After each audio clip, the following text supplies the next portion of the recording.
If you cast your mind back to 1972, when the plantations were nationalized, Sri Lanka had virtually no value-added tea exports.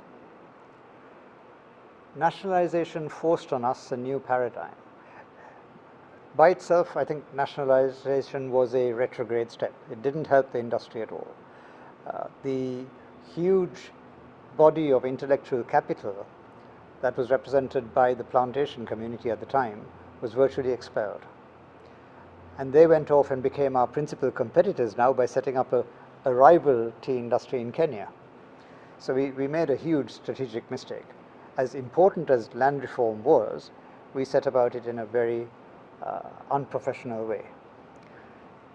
But the response of the remaining tea industry in the country was magnificent, because people realized that by selling black tea to the world in bulk bags, there really wasn't a future, because we were treating tea purely as a commodity. Where would French wine be if wine suffered the same fate as tea then? So more and more Sri Lankan-owned companies got into the business of value addition, which is quite a challenge, because you can be quite lazy about your tea manufacture by making some tea in your factory, putting it to the auction, hope it fetches a good price, and then you wash your hands of it.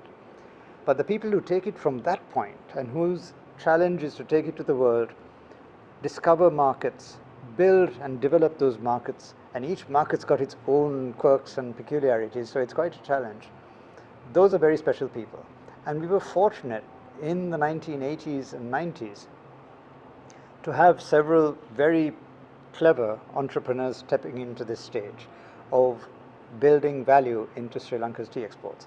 So we've now got to a point when about 40% of the tea we export from Sri Lanka, it's the highest of all the tea exporting countries, leaves our shores in a form that is ready to be put on a supermarket shelf and purchased by a consumer. Now that's a fantastic thing, because that value is substantial. I think there's no better example of successful value addition than Dilma. When Mr. Merrill Fernando had his beginnings in the value addition industry, I think he found it a huge challenge to approach a market like Australia.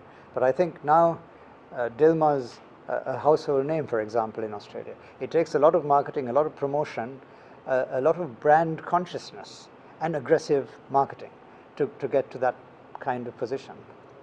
The lovely thing is, I suspect, I don't know the figures officially, but I suspect Dilma adds more than 100% of value to the tea that they export. I wouldn't be surprised to find it's 200%.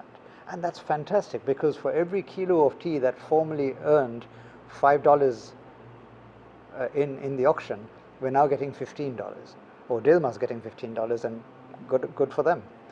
And it's not like that's all profit, because they plow back a lot of that into developing and protecting their markets.